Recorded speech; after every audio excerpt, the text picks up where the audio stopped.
What's up, you guys? Welcome to Fightful. I'm Ross Sapp. It is September 17th, 2025. It is AEW All Out Week. It's WWE WrestlePalooza Week. We have media calls for both of those this week. WWE ESPN's actually is up here on Fightful. Got to tell you guys, it was pretty refreshing to be a part of. The Tony Khan one is Thursday. I'm expecting about 6 questions and 6 10-minute answers on that one. But we are in for a marathon on Saturday. We've got All Out. Then we've got WrestlePalooza. I'll be here covering all of that. After WrestlePalooza, I'm doing a monster stream. But I'm about to ask this gentleman right here what his broadcast plans are on Fightful Select, because I don't even know. We'll probably just go live right after All Out, and then, figure out WrestlePalooza, when we're done WrestlePa-winning, because that's what we're going to be doing over on. We're not WrestlePaloozers. We are WrestlePa-winners. Oh, yes. Yes. We had some news on WrestlePalooza on FightfulSelect.com because of the Saudi Mania news, which we had a wealth of on Fightful Select. Mm-hmm. From what I understand, first off, people in the company think that it was a Nick Khan idea because he's a big ECW fan. Like, he's also the reason New Jack is in the 2K game, which is funny. But, like, one of the reasons they're leaning so heavily into this isn't just the ESPN thing. It's because I think they knew that Saudi Mania was on the horizon. And in 2027, they want to have another thing that they can say, no, guys, this is big too.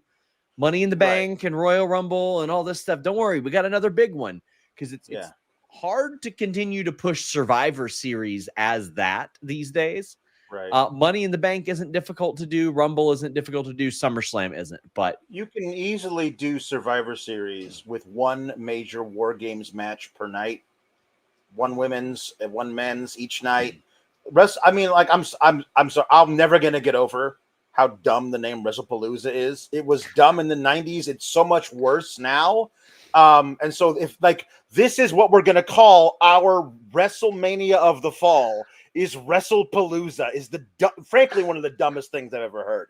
But if they want to do that, you have a built-in match that you should really do one per night. If you're going to do a 2-night thing, that's a thing on a show that everybody has known for 30 years of Survivor Series. You could do it that way, but they're going to do what they want to do. Palooza by definition, denoting a festival or event, especially one on a large scale, that is devoted to or characterized by a specific thing or person.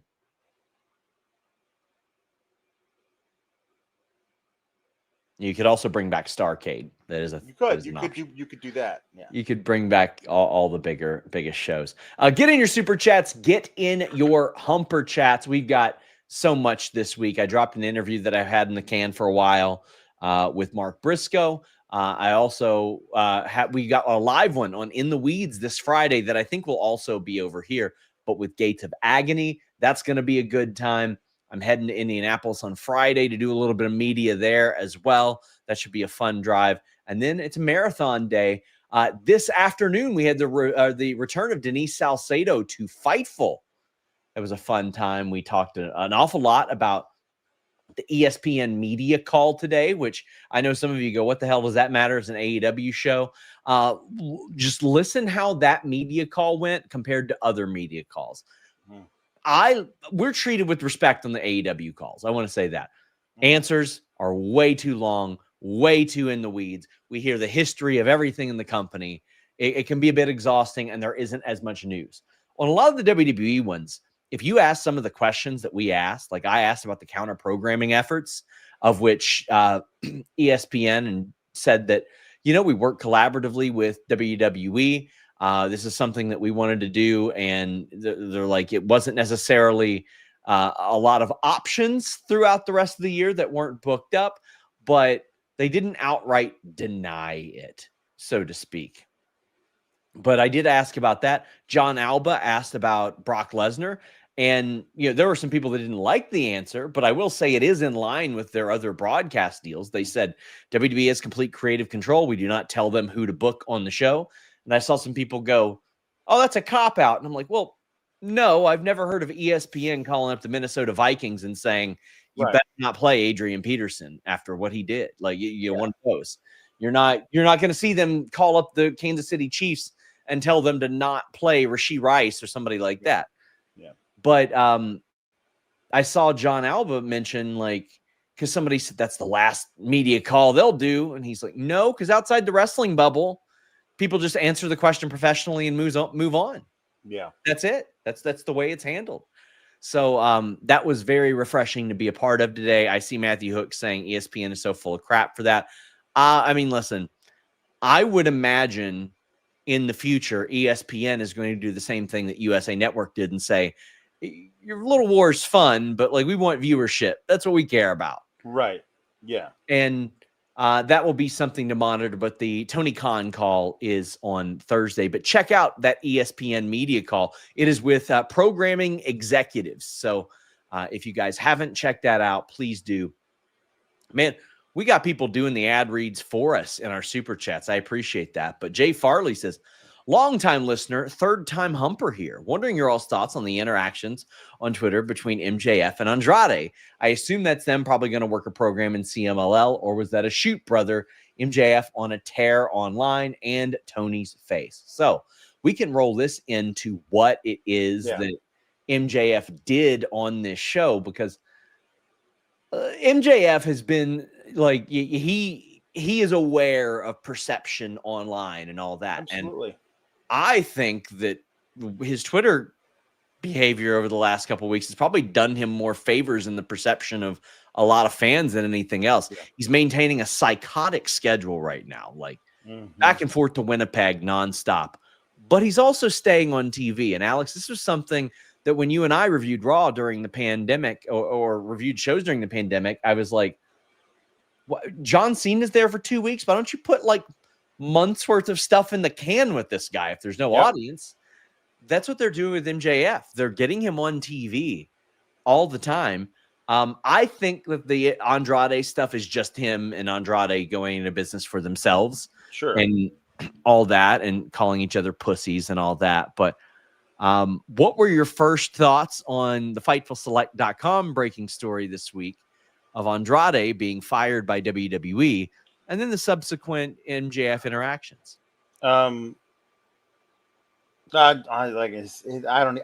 don't know enough about all of the things that are going on with Andrade, but I have always thought since that guy showed up on my radar, I have always thought that dude was ridiculously talented in the ring. I've really come to enjoy his character style backstage. He's all about the business, and I just wish that he would be more about the business, less about the bee's knees. He's a guy who really should be like looked at as one of the top performers in the world, but whether or not it's his doing or legitimately the man is keeping him down, he's not getting into that upper stratosphere. And I loved his work in AEW, especially near the end. That match with Cody before he left was amazing, where he went through the flaming table. I thought he did some very good stuff with Phoenix near the end, but I always thought like Phoenix and he in a tag team feels like a lower level than either of those guys should be on. But I'm glad that they're getting TV time and they're killing it in the ring. And then all of a sudden he's just off TV, and then he's out of the company. And I kind of just love that he is and he and MJF are like, just planting some seeds in case, because then all the fans who notice this now, if that is something that can happen in 6 to 8 months, or even sooner, people will be more excited for it because of these exchanges. But I think it would be kind of cool. Just the idea of him just being able to do stuff in CMLL would be amazing, because of how great that company's become. And yeah, I think that they have done a fantastic job with working around MJF's schedule to do something like what they did tonight and it had this really cool found footage feel to it, of like they were yelling at each other so much through the door that we could hear it. I thought that was really well done. The unmistakable voice of Tony Khan on the other end of the conversation was just, I thought it was a really well done little segment. I saw some people like criticizing Tony Khan's acting, but like that's just how he yells, guys. I hate to tell you guys, that's how he yells. And James Stalling says, dude, I love the touch with TK and MJF. Nice callback to Twitter discourse about Tony needing to be a boss. Yeah, and I mean, listen, I there are always going to be elements of which I feel like he could take more of a stand on. Yeah. But I think that has been, like, you've seen, like when the calendar turned over to 2020 and he said, I'm taking over creative there. Mm-hmm. Now, I do wish that he would have had more of a hand when CM Punk was there. Yeah. Maybe when Cody was there as well. Because, listen, maybe imagine an AEW today with Cody Rhodes and CM Punk still there. Now, granted, I also think the environment plays a big role in that, and Cody Rhodes was meant for WWE. I think he could go back to AEW and be a masterful character. Yeah. But when he existed in that world of his own, it wasn't good. When CM Punk was in that environment, it wasn't good. And Tony Khan needed to take more of a hands-on role in that sense. But I thought that was a nice callback as well. MJF wanted nothing to do with Mark Briscoe in the, what's it tax and what? Tables and tax. I dig it. I'm here for it. Yeah, I'm here for a new like stipulation type of thing within this, is that these are the weapons that they're guaranteed to use. I like that. His thing of, I didn't want to do this at all, but now you're forcing me to put another Briscoe in the dirt. Like, okay. Yeah. He's going to kill him with thumbtacks. That's a lot of thumbtacks. That's a lot of thumbtacks. I don't know if you're going to kill a guy with thumbtacks. You could get an infection. Yeah, it's possible. Yeah. He's gonna get a terrible case. Do you remember? Of tetanus. I mean, if he could use like a billion tables, like New Jack and Vic Grimes. Do you remember like the old P2P clip there, where it's wrestler dies, and it was just Vic Grimes, and he wasn't dead at all. No, he wasn't. The other Mikey V says AEW's year so good they reclaimed Brawl Out. Thank you, Mikey, for that. Get in your super chats, get in your humper chats here at youtube.com/Fightful. As well as humperchats.com. You all really showed out on the show with Denise today. Next week, we got Frank the Clown. I am not expecting as many super chats for that show, but it is the day that Frank's Fox show debuts. And if you love this Q&A format, well, you're in luck, because FightfulSelect.com right now, only $5.99 a month. I've got a Q&A article there every day. I got a Q&A podcast there every week, went an hour long this week. Grapsody has one every 2 weeks, and we've got an exclusive Discord for members. Please support original coverage. I cannot begin to tell you how important that is. And some of you may say, well, look, the news gets out for free anyway. Today, I had to dispel a publicly spread rumor that I said that Hobbs was going to WWE, of which I said the opposite of free on the air. Yeah. Be careful where you get your news. Go to FightfulSelect.com. Hangman Page, Kyle Fletcher contract signing. Hangman Page is adamant. No Don Callis family involved in this match. And he said, more than anything, there are two reasons I want this to happen. One, I know that this audience is sick of seeing everybody involved in world title matches, and I want to give them a change of pace, which I thought was a phenomenal piece of promotion for a pay-per-view, Alex. And then he said, number two is because I actually believe in you, and I want to see if you can do it on your own. I want to see if you can prove me wrong.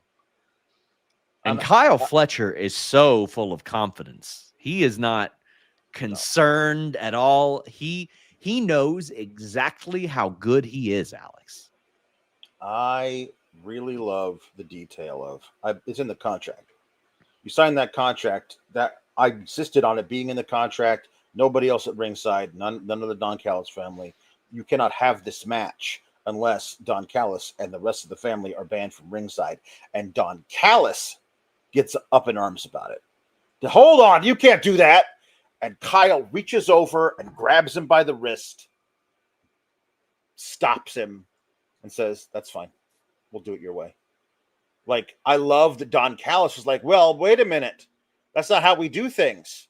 I give guys screwdrivers and they stab their opponent in the head. That's plan A. That is a fullback dive up the middle for Nebraska in the 1980s. That is our bread and butter. And Kyle is like, no, let's do it a different way. Let's do it. Let's do it with me beating Hangman for the world title by myself because I know I can do it. And his voice never wavers. Like I also think it's kind of interesting. Is like, you put that in the contract because you don't think I can beat you by myself. Like he in the Michael Jordan parlance, he took that personally. And I think that there's something really cool is that Hangman is insisting, no, I know you can do it by yourself. I want to see you do it by yourself. And Kyle is saying, you don't think I could do it by myself. So I like that they're both coming to it from a different position, but it ends up with, screw you, we're doing it this way. And I think that's the best thing. And we will see just how they agent all of this. Because I do wonder if there's a ref bump and Don Callis wants to get involved, but Kyle won't let him because no. I gave my word. We're not doing this way. We'll see. We'll see how it goes. I hope so. Because I think that you need to pay, which I mean, that's the thing about Kyle Fletcher. He's so good at being a heel. Like, honestly, his look is such a heelish look that I feel like he leaning into he doesn't have redeemable qualities is sort of a benefit, but also I feel like a lot of the best heels are ones that cheat because they can, not because they have to in a lot of ways. Yeah. Like MJF can win clean matches. We saw it as a babyface. Kyle Fletcher can win clean matches. Okada has to win clean matches. And I think that goes a very long way. Jambeard says, Hanger made it clear that the contract interference thing was for Don Callis family members only. That could lead to MJF interference since he's not in on it. To me, I think it would be very poor to do a contract signing promo saying our audience is sick of interference in world title matches and then doing interference in a title match. Yeah. That's how I feel. Well, Jon Moxley's streak continues. He just, again, I've mentioned this every week for like 2 months now, Alex. He lost the title. People said, why is he doing that rematch on TV and why is it happening so quick? Because he was ready to move on. He knew there was money and viewership in the title rematch. He lost it. And then he has subsequently just had a bunch of 15-minute slappers. Just some humpers. And that Canada, denim on denim, buddy. Just friction being created with the humpers he's putting on. He had a great one with Roderick Strong. My only criticism about this match is they should have shot the Kyle O'Reilly brawl a little bit different because the punches weren't connecting. Yeah. But other than that, my God, him and Roddy Strong, like sometimes, Alex, it is easy to forget how good Roderick Strong is at wrestling. Yes, it is. It's also apparently very easy. They think it's very easy to forget for us to forget that Roddy and Marina are married. Because it was very funny when she stood in Roddy's way. It's like, you, honey, I will see you at home later. Like, it was just this very odd little thing. I thought that was I love that they wrote that in. I thought that was fantastic. It was very funny. I thought it was I think Garcia is really falling into this role very well. I like that Roddy was never winning the match, but he was having a great match until some Death Rider shenanigans at ringside, and Kyle O'Reilly trying to get involved kind of ended up making it worse somehow, which might be a thing they decide to write into this friction between Roddy and Kyle. As part of this is that I had him where I wanted him, and if you didn't get involved with Yuta, none of this would have happened, kind of a thing. Or get involved with Garcia, none of this would have happened. It's possible they do that, but man, Moxley is really riding a very hot streak. with all these kinds of really good matches with different types of dudes. And yeah, this was a lot of fun. Liked it a lot. Really good stuff. I don't remember the name of the move where Roddy picks the guy up like in the atomic drop position and then drops him face first, but he did that off the top rope to the point to where I don't remember seeing that, and I didn't remember what it kind of looked like. Moxley bulldogged him instead. Like I wasn't sure. Yeah. I wasn't sure what happened there, but I loved the spot. The guardrail backbreaker, really great spot. The sick kick hit, and I was like, oh my God. Like, because I could see just 1 week randomly Mox like, yeah, I'm gonna put somebody over. Not gonna be this week because he's got all out. This week going into All Out, but I could absolutely see him doing it for sure. I could see him, doing that. The pile driver had me sold too. Moxley did that so well. This was a fantastic match, and I just love Moxley being like, all right, everybody was calling me boring for like a year. Yeah. I'm going to show him, and I am invested in Jon Moxley. I really am. Not as invested in this Darby promo, although I love that Bryan Danielson is like, he's on the broadcast team now. Like people are calling out of their shifts now. Yeah. And they're like, hey, Bryan, can you grab this Darby interview? Oh, thank God. Yeah. Thank God. Because he's about to bring up Sting out of nowhere, and I'm tired of hearing it. Go ahead. Danielson is now taking over the Jim Ross duties. He's doing the like, well, we're here now with Darby Allin. Darby, tell us about you climbing Mount Everest. And it felt very Jim Ross like. But the footage of him on Everest was affecting him. Whole thing of like, I need you to promise you won't get involved in the match, and like, well, you know, like they ended your career, and then Danielson made sad face, and I was like, okay, all right, and then he goes, okay, I will give you my word. I won't get involved in the match as long as you give me your word. And I was like, what's the word he's going to give him? Because Darby's like, and thinks about it. I give you my word. So what is what's the, I don't know what the word is. Danielson wouldn't tell either. He wouldn't tell. I know he wouldn't tell. So I'm trying to like figure out what it could be. He's like, you know, he also went into this rant. You'll set the coffin on fire after you put Moxley in it. I don't know.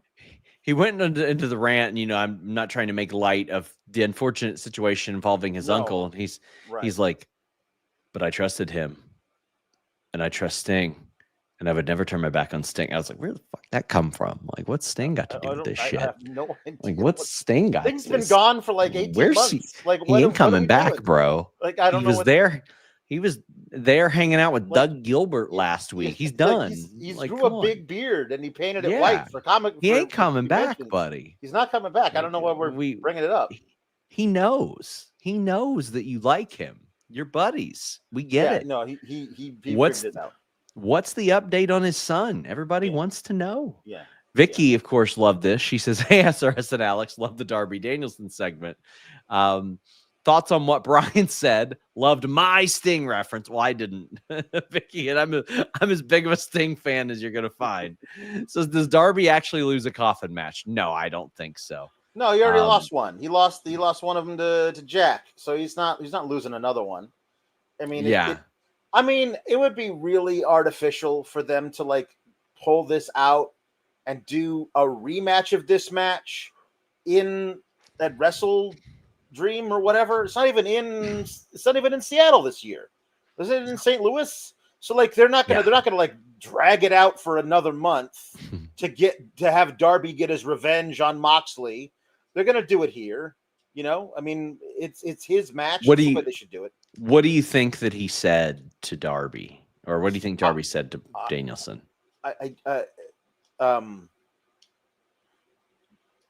Wrestling fans love a mystery. They really do. Yeah, they do. I do wonder if it had anything to do with Yuta, because Yuta was the one who like betrayed him. I promise you, I won't get involved in the Moxley stuff, but you have to let me try and kill Wheeler Yuta. And Darby's like, I give you my word. So I mean, maybe it's that. Yeah, and Danielson has said he's given up on Yuta as the future of wrestling. Luis says apples are tree semen. That's what he whispered. Luis, we need to create the graphic about that. We're definitely doing that one. Brendan, I see your thing. I am not going to have a co-host for that show because I like my life. It's nothing against you. It's just I will be starting work at about 1 p.m. for that day, and hopefully I'm done by 12:30, and that's if I do the show myself. Right. If I had a co-host, it would be like 1:30. Oh, for sure. So, yeah. But you know what? I do have a great way for people to enjoy it and save some money. I was on that ESPN call today, and people were saying, "Oh man, well we're going to be left out in the cold. We're not going to have our cable service with ESPN Unlimited." Well, they're doing that by design, guys. I'm pretty sure they're doing that so you'll get Hulu Live. But I've got your answer. It's NordVPN.com/Fightful. The clock is ticking. We're getting closer. But I'm just going to let you know, almost everybody's got Netflix. Almost everybody. If you watch Raw, you already got to have it. But maybe you want to watch NXT. You want to watch SmackDown. You want to watch PLEs, but you don't have cable. You don't want to get ESPN Unlimited. You don't want to get all these different things, an antenna, anything like that. NordVPN.com/Fightful has you covered. Here's how it works. You sign up. You get, I think it's 28 months total, and it's an average of like $298 a month for the basic tier. As AO says, we love Nord. Shout out AO. Everybody that loves Nord, put it in the chat. So you download the app, whether it be on your phone, your desktop, your laptop, your PC, your router, whatever that might be, your spaceship, probably. I would imagine if you've got a spaceship, it's got internet capabilities. You change your virtual location to where? Anywhere. I always pick somewhere that has the same language. That way the websites work the same. And then you change your virtual location, you get on Netflix, and you have it right there. You're good to go. And you might say, well, how else can I save? That AEW pay-per-view, half off. You pay the prices that they pay overseas. TNA, Bound for Glory next month, same thing. You might say, well, Sean, maybe I just want to try it out. Well, you can, because you get a 30-day money-back guarantee. Now, there are a wealth of other great benefits of this. And I'll just say, go to NordVPN.com/Fightful. See all of those. We have super chats. People sent super chats because they like NordVPN.com/Fightful so much. Anthony Velasquez says, can't wait for All Out. Thanks to NordVPN. I'll be watching WrestlePalooza on Netflix. Parker Hines says, shout out Nord. I'll be using it a ton while I'm overseas away from the States. Who main events each show this weekend? Well, John Cena, Brock Lesnar will main event one, even though I think it should be the AJ Lee match. And I think it is Hangman and Kyle Fletcher main eventing All Out. Yeah. They had a chance to make the CNC versus FTR match bigger than it is.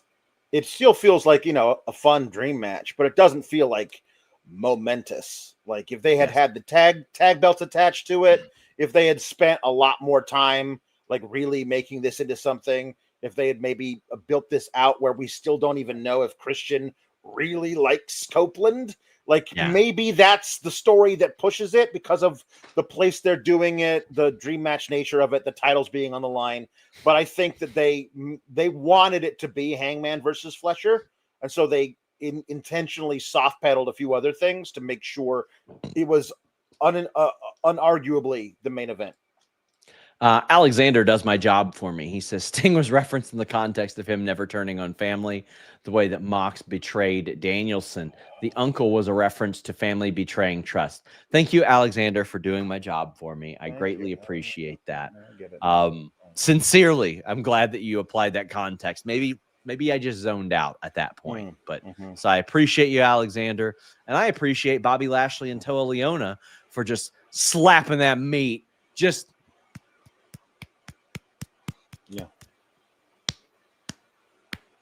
some of that, a little bit of that, Alex. That's what you heard. You heard some meat just clipping clapping right there. Yeah. It was good. Bobby Lashley defeated Toa Liona. There was a Samoan drop on the apron. Bobby Lashley is 93 years old, Alex. Well, I'm not. I don't know. Have I never seen that before? Is that a thing that happens often and I just miss it? I don't know why I've never thought of. It's. I mean, like listen, a Samoan drop, and then you just step off the apron and drop the guy on the apron. Like I don't know why I never seen it, but it made me. But to Lashley though, that's a different thing. Lashley takes it, but also like Lashley's got enough muscle mass that nothing's going to hurt him. But Yes. the hip bone and the ribs don't have a lot of muscle mass protecting them, and that's where he took all of it. That was nuts. I honestly think that should be a major part of Toa Leona's arsenal. Like he should set guys up for the finish if he's going to win matches by doing that to the guy, rolling him in, hitting his finisher, and winning. Because that was nuts. Yeah, I mean, like it's one thing to see that move, Alex. It's another thing to see Bobby Lashley take that move at 49 years old. Yes. Now, in that wonderful Fightful Select report a few weeks ago, that a lot of people were like, "Oh my God, it's not true. It's not true," because Speedball and MVP did a video together. Well, what was also in that report, Alex? It was that the Hurt Syndicate wanted to work with GOA. Yes. And boy, could you tell that Bobby Lashley wanted to work with GOA. Yeah. It felt like Bobby Lashley, even in defeating Toa Liona, was like, all right, young man, let's go. Yeah. Let's go. This was a hoot. This was so much fun. The electric chair with two guys that size. Yeah. Oh, the spear outside was good. Spear was good. MVP got a gigantic pop for hitting Ricochet. The crowd was crazy for MVP. That right cross was nuts, and then the post match brawl was a lot of fun. The breaking the cane over Ricochet's back, and Ricochet, the sell by Ricochet again. I brought this up I think last week or the week before. When I first came across Ricochet, when he was Prince Puma, he was reacting to moves being done to him in ways I'd never seen before. And he has kept that up for the entirety of the 11 years since I first saw him do it. I'm really, really into Ricochet's reactions to have things done to him, because he always makes it look like it hurts more. And he completely arched his back on the outside, reacting to the cane being broken over him. That was great. This match is good. I also love the wrestling math implications, because Hurt Syndicate stood tall at the end of this. Lashley got the victory, and then they beat the hell out of him, which wrestling math would let you know probably the GOA and Ricochet are getting the victory, which I think they desperately need to move up those rankings.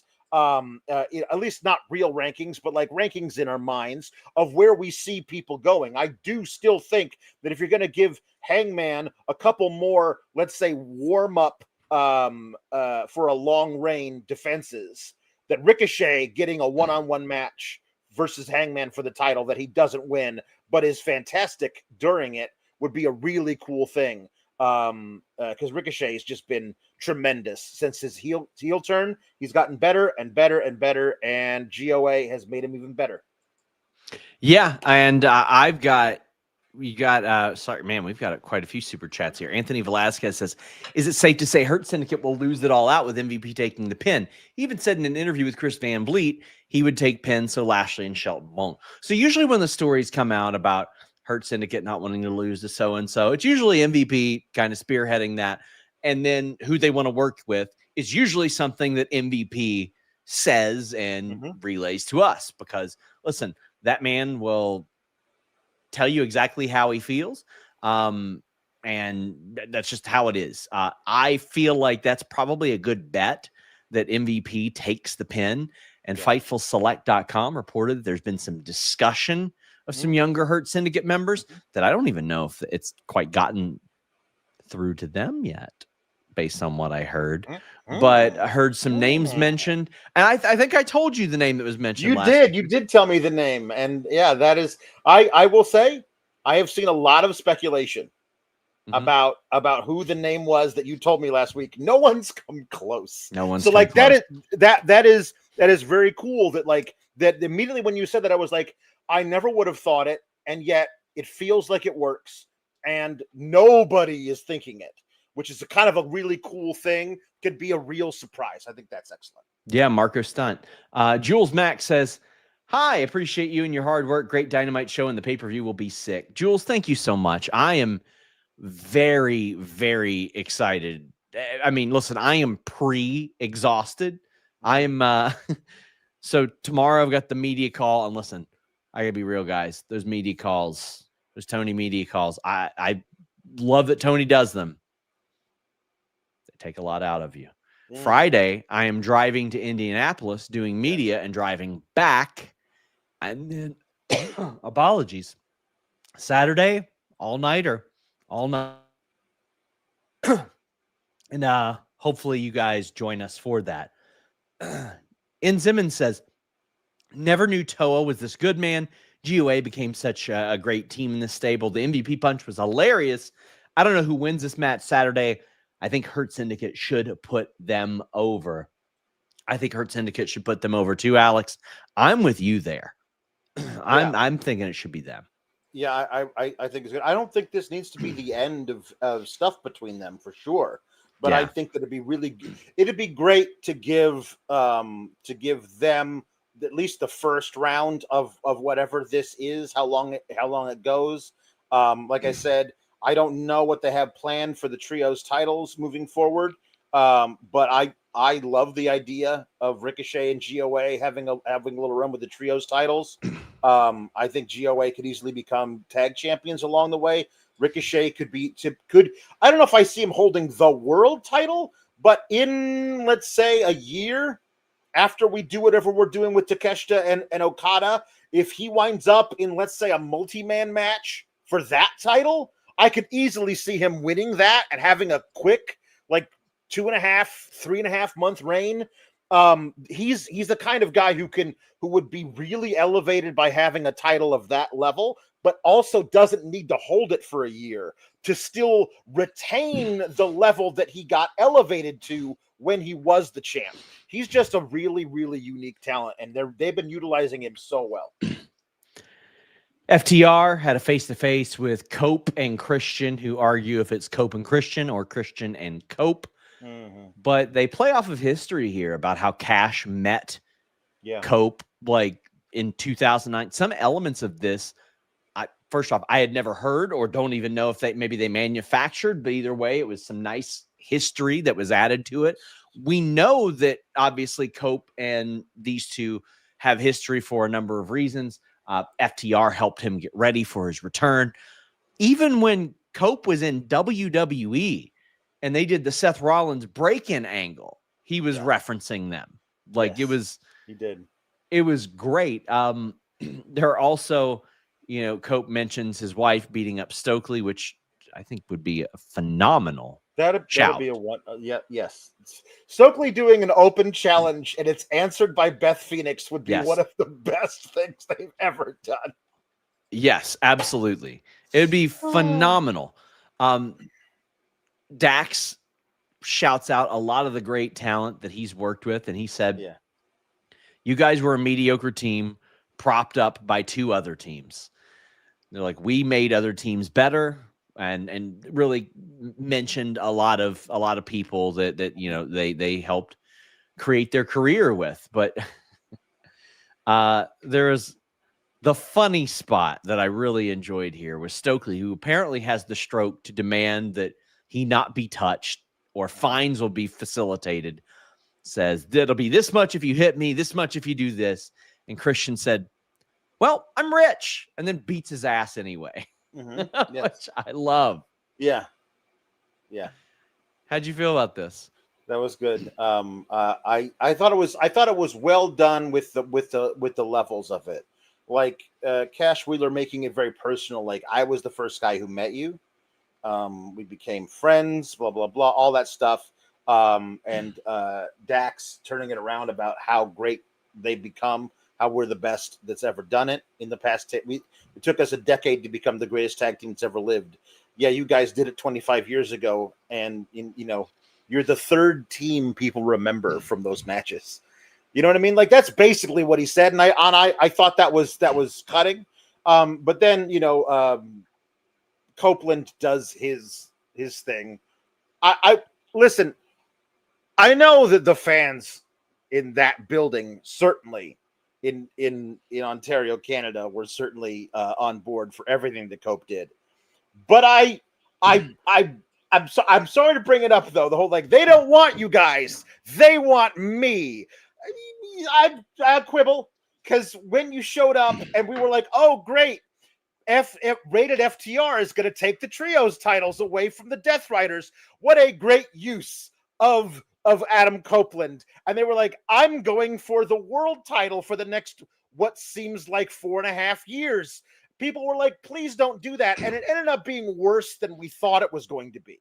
Like, a lot of people were, the most I saw anyone tuned out of the Death Riders on top of AEW was when the guy going after the title was Adam Copeland. Yeah. I think that they have gotten away from that and obviously moved into a really great thing with Hangman winning the title. And now I think Copeland's become that kind of professor emeritus, elder statesman who can, like, elevate a certain part of the mid card with what he's doing, as opposed to having to be the guy going for the top title. I thought that was well delivered, if I might have a quibble with that particular thing. But what I loved was they did 3 pretty lengthy little promos. And then Christian's like, I'm rich, haha, and punches. Like, he said words for about 17 seconds and then said, my fists do the talking from now on. And he's the guy in the turtleneck. It's honestly, that was really well handled, the way that they built to that particular moment. Man. And also, Dax gets busted open with the the microphone as well. We've got Soupy Toasterson saying, I think Danielson asked Darby to give Mox the plastic bag treatment for him since Brian had to promise he wouldn't get involved. Ties a bow. I like that. I like that. Mm-hmm. Yeah. I dig that. I also enjoyed Renee showing that she can be bought. Yes. The Bucks like, Renee, we're going to give you 10 grand. And she's just like, really? Sweet. Okay. I mean, thanks. Yeah. I loved them working BTE. First off, I love BTE being back. Yeah. I love that. But I also love that they got their pyro back and all that. And we also have an on-site correspondent here. As I get rid of this frame real quick. Okay. We have Joel Pearl here. Hello. You sound like you're from London. Oh, I feel jolly. I feel great. How is everyone tonight? We're here. We're here. I'm supposed to be there, but I'm not. Well, I'm not supposed to be in London. No one is. I'm supposed to be in Ontario this week, but instead I'll be in Indianapolis Friday. You will be in Toronto covering AEW All Out for us. How you doing, Joel? I'm doing all right. This was a really fun show until about 10:30, at which point a lot of the crowd got tired. But they were really excited throughout the entire evening all alone. It was nice. Yeah. Toni came out at the end of the show, and he dropped a ton of F-bombs about how excited he was to be in London, more so than normal. And I've seen the videos. Everyone's seen the videos of how excited Toni gets to be in front of the crowd and everything. But I took video, so you'll see it. It'll be in our shorts channel, I promise. He talked about how he wants to come back to London all the time. And we were talking to one of the hard camera guys, and they said, I've never seen Toni this jazzed up. And I was like, that's wonderful. I'm glad he was excited, because the crowd really enjoyed themselves. Yeah, they were. He truly loves every London. Like, I got to get him to London, Kentucky. He's a very big fan of most Londons. At this stage, what on this show stood out to you the most as, like, what you'll remember from this specific show? And this is, a few days before you're going to All Out. So, but from a live experience, what stood out to you most? So again, the crowd was definitely something that stood out to me for a lot of reasons, especially coming out of a couple of residencies. And then they did one show in Cleveland between that, right? Or as far as I can remember, but there's that. And then the Queen Aminata match with Thekla was really good until the finish, which kind of took the crowd out of it. They didn't really understand what had happened, but otherwise that was a match that was a lot of fun. And the Bucks match was another one that people really got behind. Also, what was... Oh, Bobby Lashley and the Hurt Syndicate were massively over. God. MVP was, they cheered MVP at every single opportunity. It was crazy. Yeah, they did. That pop was insane. Plus a good sirloin beef sons of bitches match. Like I had mentioned the report we had on Fightful Select, you could tell Bobby Lashley wanted to work with Toa Liona. Like this is the person that he's looked at and said, hey man, got some similar things going on here. Yeah. Let's go ahead and I'll take some bumps for you. That Samoan drop on the apron was insane. Yeah, they got nasty. It was fun stuff. All in all, good times. Is this a thing that you do? Pearls of wisdom? Everyone always uses that excuse for me. Pearls of wisdom. Excuse. Yeah. It sounds like a catchphrase to me. Yeah, this is it's a segment you could do. Pearls of wisdom. Pearls of wisdom. Did you get bought off by the Bucks? And if not, why not? I wasn't close enough. I can't get that Jeremy Lambert front row ticket scheming. I can only get what's given to me by media. I can only do Where were you? Where were you? And like how big is this venue? Because I mean, I'm sure it's kind of. It's not very big. Sure, it's smaller. Okay. It's not very big. It's probably about a 6,000 to 7,000 cap arena, and the whole bottom of the arena was full, which was wild because I didn't expect to see hard cam as busy and as full as it was, and those subsequent sections. So they put me in section 112, which would have been where Moxley came out at the beginning of his entrance.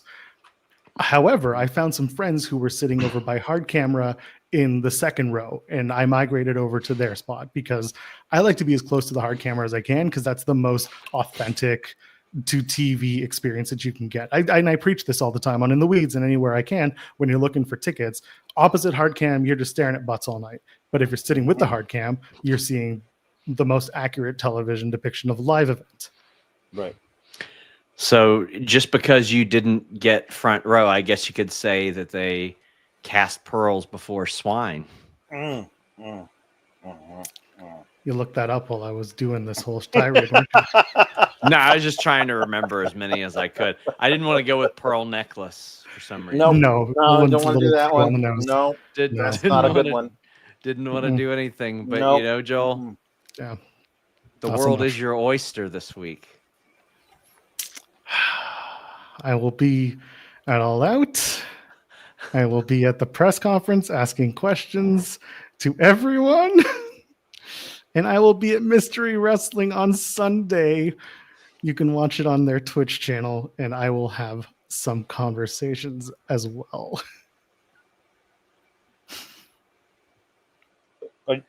You're muted. Did you mute yourself?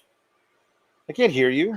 Sorry, I just Pearl River plunged Joel out of here. Yeah, you did. That was a good one. That was a good one.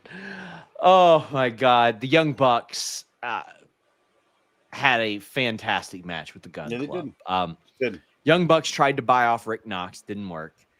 They got their pyro back. That's cool. But there were a couple spots specifically I loved about this. There was a TK driver attempt where Austin jumped up and hit a flatliner. Great stuff. He and Juice have some pretty damn good chemistry. Yes, they do. And then that finish was so good where I believe it was Nick gets clotheslined to the apron, but he doesn't bump. He just lands on the apron. And I think it's Juice turns around and gets put in the tombstone, and then the TK driver hits. This is like vintage. This is like 2017 Young Bucks stuff right here. It was great. It was great. I've never seen anybody do that. I've never seen anybody get clotheslined over the top rope and just stand on the apron. Now I want everyone in the Royal Rumble to just do that spot over and over again. Why would you fall to the outside if it's possible? I'm not saying everybody's that agile, but there are a lot of guys who are in the Royal Rumble. Just spin over and land on your feet. Just do that, then step back through the ropes. Also, apologies. Danielson was hilarious on commentary. Yes, he was. He said, Austin Gunn claimed to me he has the best slide in professional wrestling. He really said that to me. We actually had a slide off before the show one time. He beat me soundly.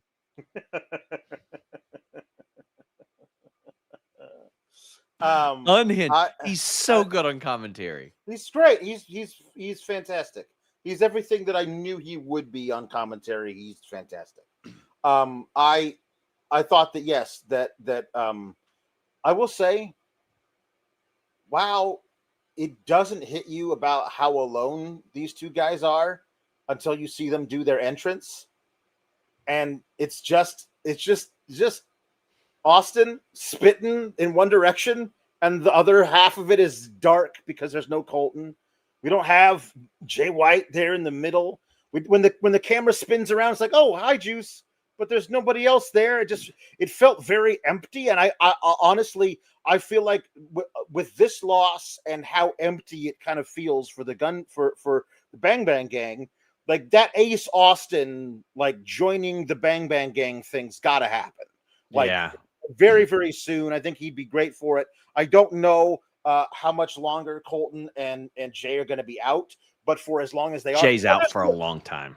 I mean, like what I'm saying is, for as long as they are, like whatever it is, the idea that we could possibly get Ace Austin in there would be a really great use of it, and add so much to it because they are really excellent. And I think that you could make a fun story about how we need more help, and that being the perfect guy for it.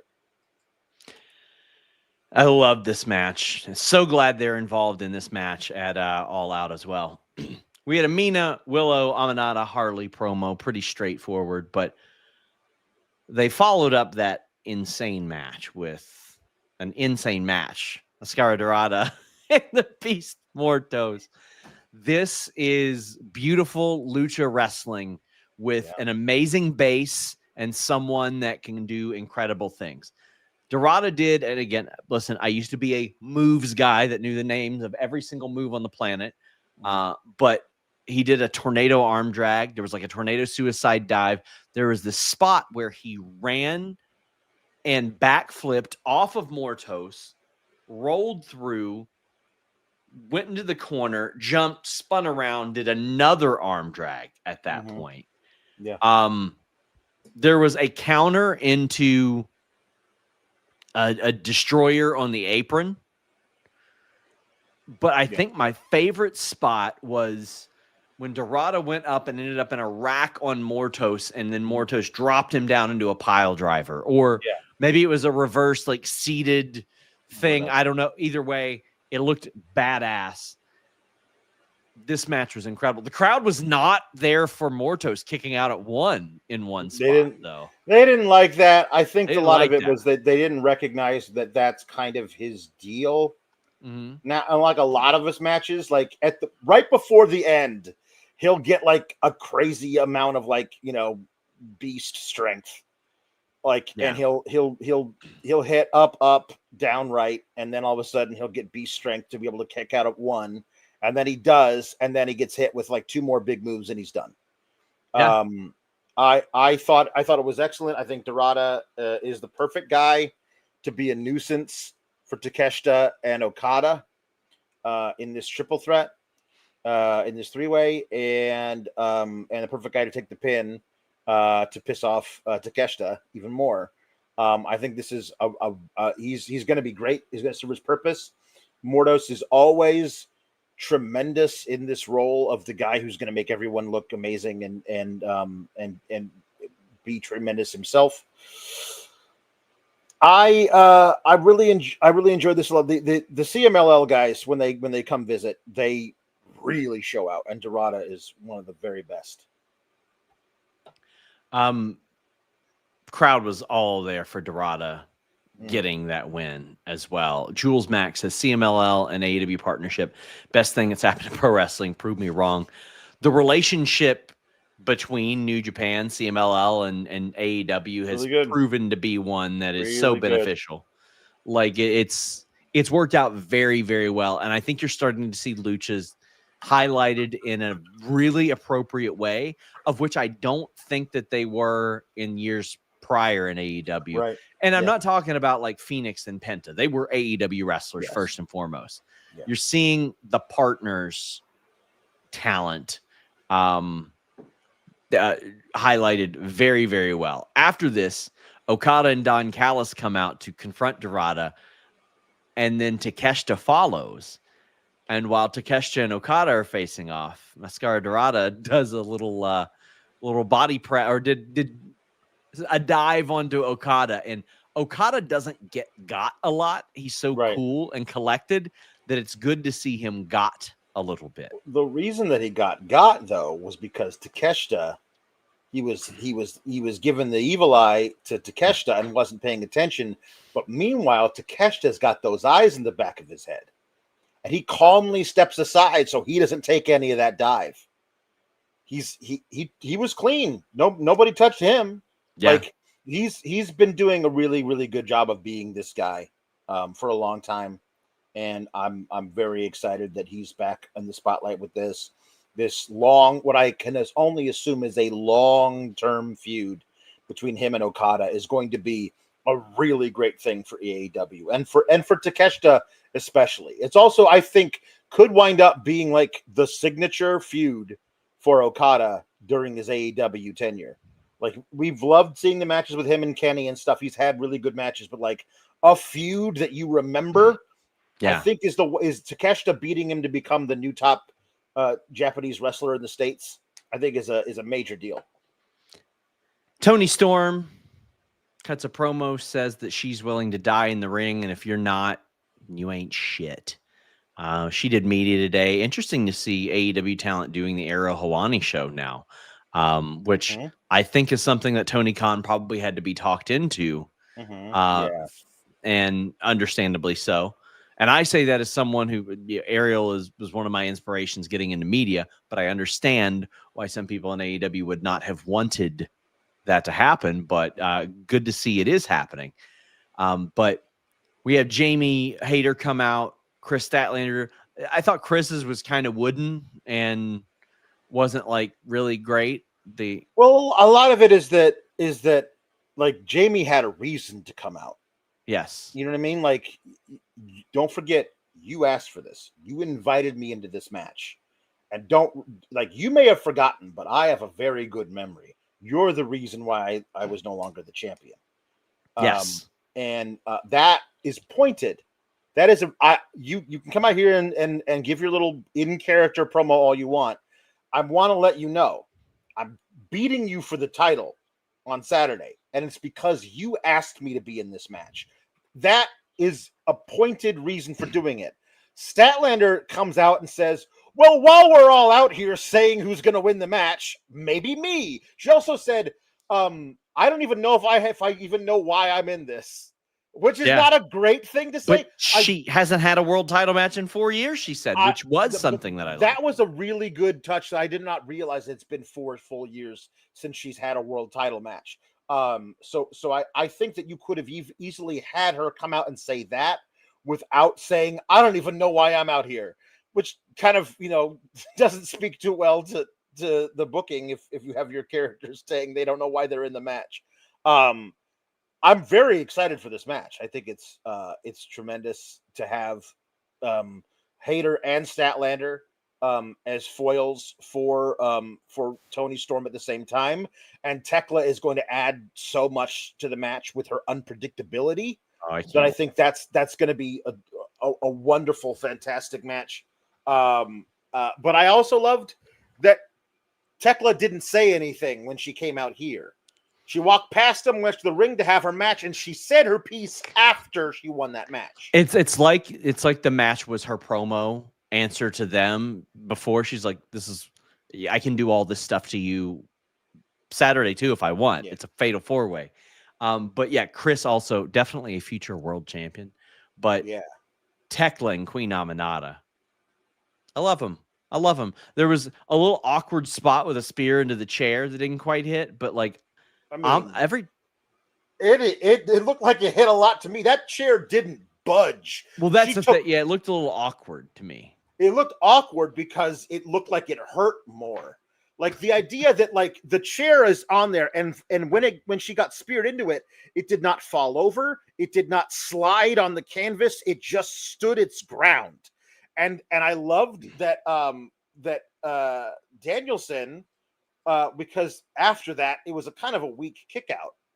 And Danielson says, well, yeah, when you get speared into a chair like that, in your lower back takes all the nerves in your lower back, that's what controls your leg power.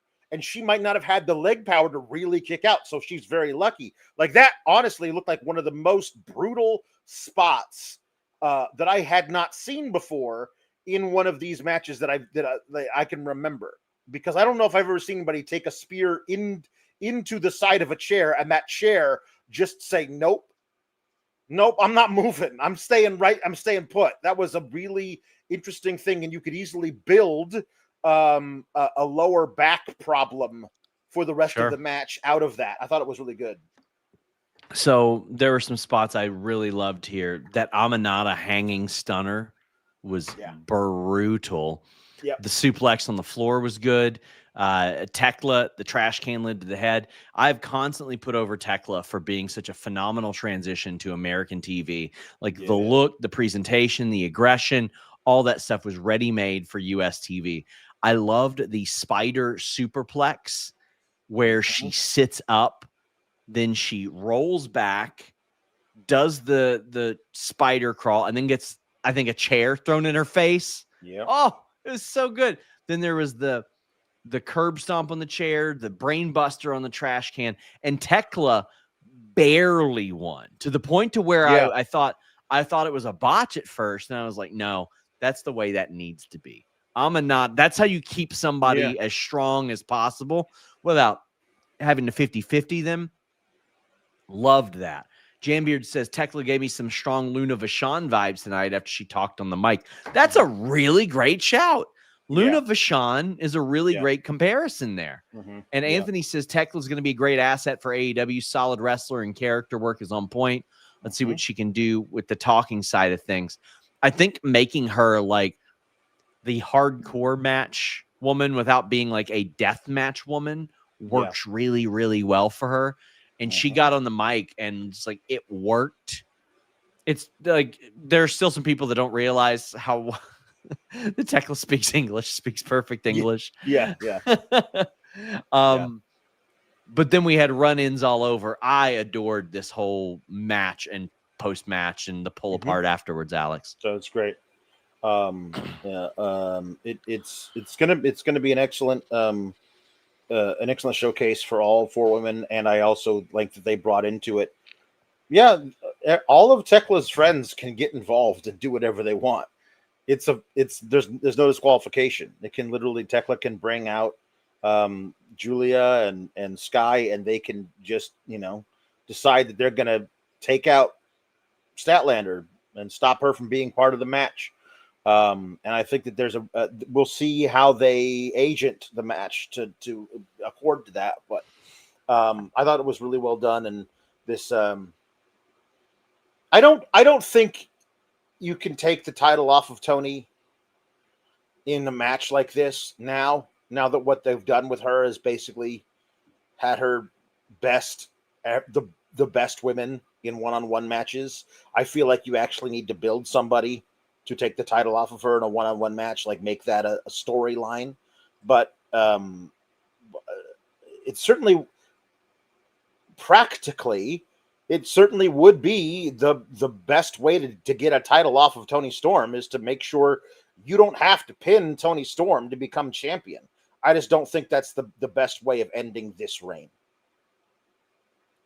N. Simmons says, Queen Aminata's growth as a performer has been incredible. I'd still die on the hill that she should be in Chris's spot. Aminata as next TBS champ. I think Aminata beating Mercedes for the TBS title would be great. That would be a make her moment as 100%. Well. I think that is actually a fantastic idea. Lupangi Vice says, I know they're in a team, but Thekla versus Sky Blue in a hardcore match would be so messed up in the best way. Sky Blue loves doing that stuff. Like she does. really loves in those matches. Fletcher even mentioned it. Like she is a big fan of going in there and having those types of matches. Yeah. Brian more or less says we talked about this being a great time for people to break out. Takeshita, Fletcher, Brodito, and the entire women's division, giving me hope for the future of AEW. Like it is, I know that for a lot of people, a 3-hour show with very little MJF and no Omega, no Osprey, no Swerve. Yeah. Like that can be jarring to some people. That can be, that can be shocking to a lot of people and not, what they're used to. And think about what AEW has lost in the last 2 or 3 years. Going back 2 years, CM Punk, Bryan Danielson, Sting, Adam Cole, maybe like 4 good. That's quite a few hits to like miss out on, people to lose out on. They've lost big names almost every single year. And I think they're doing a very good job, and you got to establish these people.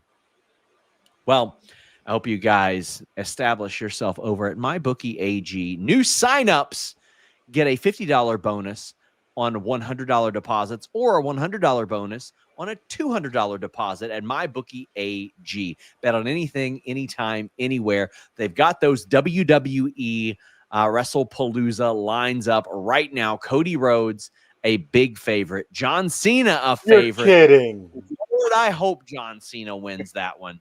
I really hope John Cena wins that. Braun Breaker and Bronson Reed, the favorites over the reunited Usos right now. Punk and AJ Lee, monster favorites. And Stephanie Vector, slight favorite over Io Sky. I'm making some NFL bets this week. Listen, I know Joe Burrow is out. I'm very bummed about it. I know. Sad. I'm still going with Jake Browning and the Bengals this Sunday on the road in Minnesota. MyBookie AG. Head over there. We only want you to bet what you can, and please bet responsibly. If you want more info and some favorites and some picks, Denise and I on the hump today did our full predictions courtesy of MyBookie AG, and we had an isolated video that you all can watch if you just want to see the predictions. So make sure you check that out, and please check out MyBookie AG. They straight up asked me, they're like, hey, would you mind posting some of your bets? And I said, yeah, I'll do it. Why not? I'll be transparent about it. So we're going to start highlighting some of those. JetSpeed defeated Luchasaurus and Kip Sabian. Man, sometimes I just forget that Kip Sabian's really good. Yeah. He did an Arabian press that was really great. And a he tornado. Spent 18 months standing in the front row under a paper bag. It's very easy to forget how great he is. He's an AEW original. He was there Double or Nothing weekend. He's been there for almost 7 years at this stage. My favorite spot of this match was when Speedball was going to do a Frankensteiner off the top rope onto Luchasaurus and couldn't get him. And Kevin Knight jumped up and did it as well. And just helped him over. Killswitch ends up walking out on Kip Sabian. Kip Sabian slapped him in the mask. They can't do that to a. Listen. You can't. He slapped him. So I think he was well within his rights to say, "I'm done." I have an old partner who will be coming back very soon, and I shall go reform my old tag team with him. That's what he said. But and he's got knives. He said it like this. Roar. So you didn't understand it, but he's a dinosaur, so he can say things like that. Oh man. So that seems like the direction, like maybe Nick Wayne and Kip Sabian against, or Nick Wayne and Kip Sabian against Killswitch and Jack Perry. Listen, I think that after what we have seen of Jack Perry and all that this is the best bet for him right now, unless something facilitates a big push. I mean, they'd have to have an airtight plan for him to come back as the Jack Perry character. I think there's a wonderful hybrid that you can do of Jack Perry doing basically evil Jungle Boy. You know what I mean? Like, I think leading like, Killswitch. Like like him and Killswitch back together as Jungle Boy and Luchasaurus, but for the forces of evil, I think could be a really cool addition to the tag roster. And he's never been more over than he was as part of Jurassic Express. So I think people will really be excited to see them back together again and figure out what to do with them now as evil Jurassic Express. Inflatable Carnival says Canadians do not care about socks as much as Philadelphians. That was a reference to the Kyle Fletcher situation. Riho defeated Robyn Renegade. This was a short match. I think they were just trying to get Riho some reps because, listen, she did not look good last week. She needs reps, you know. Yes. And also, perhaps this is a tease. The specific person who is her opponent tonight, perhaps that is a tease for eventually Mercedes getting the thing she's wanted for a while. I hope so, because I mean, I reported on FightfulSelect.com, best $5.99 a month in the business. The Renegades had gear made to look like Mercedes, and I'm sure that's not cheap. No. First off, but this match, you listen, Riho wins. Mercedes was like kind of stole the show in commentary, just being Mercedes. But this is fine. Short match. Riho gets the win. Yeah. Yep. Then we got Josh Alexander and Hechicero defeating Top Flight. How did you feel about this one, Alex? I mean, all four of these guys are great workers. It feels unfortunate that you look at this and you never think for a second Top Flight is winning because they've why is this the main event? Why is it the main event? And I was really excited when we first saw the first vignette of Scorpio Sky with Top Flight, and they said, "We are Sky Flight," and Chris Daniels is our manager, and I'm like, yeah, hell yeah, that's perfect. Sky Flight? Yeah, trios champions when? The answer better be within the next 4 months. Like, let's figure out a way to make these guys something. Or that Scorpio Sky can do a singles thing. Like, let's see, push him toward the TNT title. He won't win it the first time, but you can see him getting a TNT title shot. He used to be the TNT champ. And thank God Top Flight have some momentum behind them again. And they've done what? What exactly have they've had one trios match, I think, and when was their first vignette? June? Like, it feels like a long time ago. And I kind of thought to myself, well, it's nice that they get a main event slot here to lose in a very obvious loss. But like the loss then leads to what? A feud with the Don Callis family deepening. Okay. And that gets them to where? Like, what are the plan? There's got to be a plan for this group that you put together that I think a lot of people were excited for the potential of, and we haven't done anything yet. I want to see you do something with these guys so that like we can get to a point where we're watching these guys be at least contenders for something, because right now they are not. There was a promo earlier in the night where Scorpio Sky and Christopher Daniels were there, and Hangman was like, "Hey, just watch out for Don Callis family this week." And Daniels is like, "Well, you take care of Fletcher on Saturday. We'll take care of them tonight." And they did not take care of them tonight. No, they did not, in fact, do that. No. This leads to a brawl, a Donnybrook, a brouhaha, of which everybody runs out, but it ends with the Don Callis family, specifically Kyle Fletcher, laying out Hangman through a table. I thought this was a good way to do that. I do think that I want to start keeping stats of the wrestling math of who lays out who. Yeah. Because, listen, we had Hurt Syndicate and Hangman laid out. And we think maybe Ricochet and GOA win. No. GOA and Ricochet They were the ones who, they got laid out. They got ran off, and they got beat up. I won't say laid out. Hangman got laid out. So sorry, it's 12:30. I don't do this as often, Alex.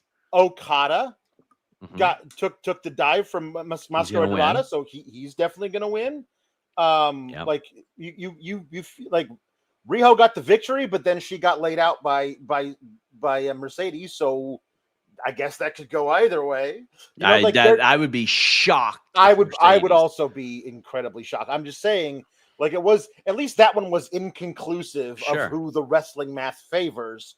But I think it would be promotional malpractice if 28 days or 25 days before breaking Jade Cargill's record, you took the title off of Mercedes. I'm just talking about you wanted to do a stat sheet of you're right of who's favored by wrestling math, and then move on. I guess she got beat down after she got the victory, so exactly she got to win. So but there's other things here where we can look at it, but I do think they did a very good job of having Kyle Fletcher say, by the end of the night, I will take you out so you will not be able to leave this arena on your own 2 feet.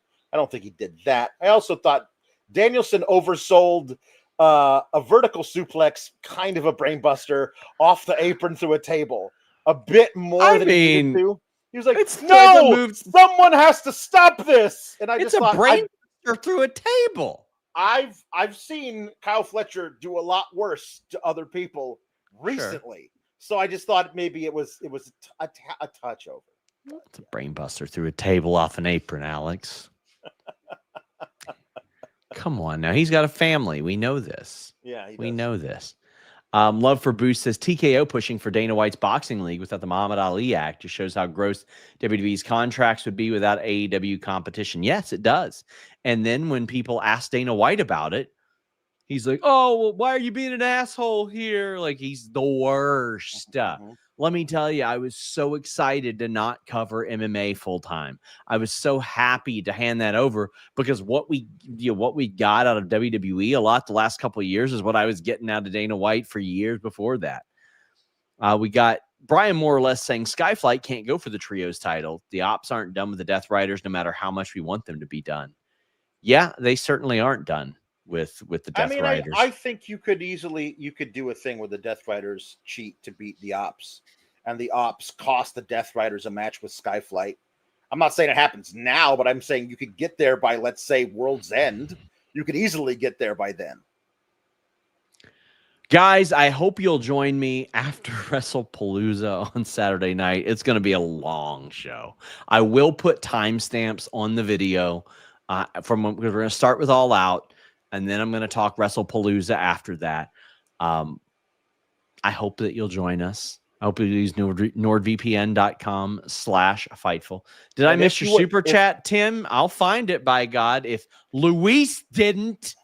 And if you are looking for something to watch about All Out right after All Out, you can come to Fightful Select and you will find me and Kate doing it then and there. 1LT Photo says, I want to see pillowcases of tax. And Tim Wininger says, we need an SGS Q&A every other week, opposite week from Grapsody. Buddy, here's what you can do. You can go send super chats to some goddamn puppets on their Tuesday shows, what you can do. Yeah. Of which Alex has now seen a photo of. I have seen a photo of the completed puppet. I will not spoil that because I know that this will be a very special thing for the SGS, but we have seen it with the items pinned in, yes, so to speak. Jambeard says, I have a theory that Garcia joining the D-Riders is an undercover infiltration thing similar to what Brian did with the Wyatt family. Maybe Brian is in on it and told Darby to not take out Danny. I love this theory. I love that theory that Danny and Danielson hatched this plot, and Darby could ruin it if he takes out the wrong dude. It's like, okay, I give you my word. Like that'd be really cool. I don't know if I buy it, but I kind of love the idea that Danny Garcia pulled a fast one on everybody. Like even Daddy Magic didn't know. Even Daddy Magic was fooled. That'd be kind of cool if that was how they did it. But I don't know if they're going to do it that way. But I love it. And that, a moment that Daniel Garcia saw this was when they bagged him up, when they bagged Danielson up. Ooh, I like it. I like it. Guys, make sure you check out our SmackDown post show this week. We are going to have the media call for AEW. We've got the media call for from WWE, ESPN. I'll be doing some media on Friday as well. I am exhausted. I'm going to be more exhausted Saturday. FightfulSelect.com. Please support original coverage. We've got exclusive news there every day. We've got, we will get into this. You're right. From Kate. Well, you're right. And there's a gentleman named Luis. We're supposed to put this in our rundown. Big Bill brought up Eddie Kingston. Fightful Select had reported that one of the reasons why they promoted it the way that they did is because they feel like he's buzzworthy and they want to sell some pay-per-views off of it, Alex. Yeah, I think it's true. I think people will be excited to see his first match back. I think that Big Bill is doing a tremendous job of selling this by himself. Like by himself. We get Brian Keith yelling fraud into the camera, but there's there wasn't a promo battle. There wasn't. We didn't get to see anything. None. Like Eddie Kingston didn't show up tonight. Like none of that. It's just Big Bill doing a really good job on these promos. I like that he's like everybody is telling me I'm not in your league. I'm not in your league. Look at me. You've been sitting on your fat ass for 14 months, 16 months, whatever it is. Like, I honestly feel like he did a great job of selling me on him being the guy for Eddie Kingston to come back and fight. And I love that it's Eddie Kingston coming back and fighting the biggest. What do you do when you show up to the yard? You find the biggest dude and you knock him on his ass. This is Eddie Kingston show up to the yard and the biggest dude walking up to him and saying, I would like you to knock me on my ass, please. And Eddie Kingston just saying, yeah, sure, partner. I'll do that for you. I think this is going to be excellent. Tell the people where they can find you on social media. You can find me on social media at Alex Sour Graps. You can find me over on Fightful Select reviewing Raw and SmackDown. And then this weekend, we're going to be reviewing All Out right after All Out. And then probably Lollapalooza, WrestlePalooza, whatever Palooza it is. We're going to be reviewing that at some point, probably too. Come hang out with us. And over on Tuesdays, we'll review NXT. Last night, Kate was out sick, so we brought an SP3. Had a really fun time reviewing the little nostalgia show that they did at Full Sail last night. That was a lot of fun. So if you missed that, you can watch that on this very YouTube channel. You can watch a lot on this YouTube channel. Make sure you check out our shorts tabs this week. We're going to have a lot of stuff there. Check out Fightful Scraps. We've got stuff everywhere. Until next time, my friends, we are out.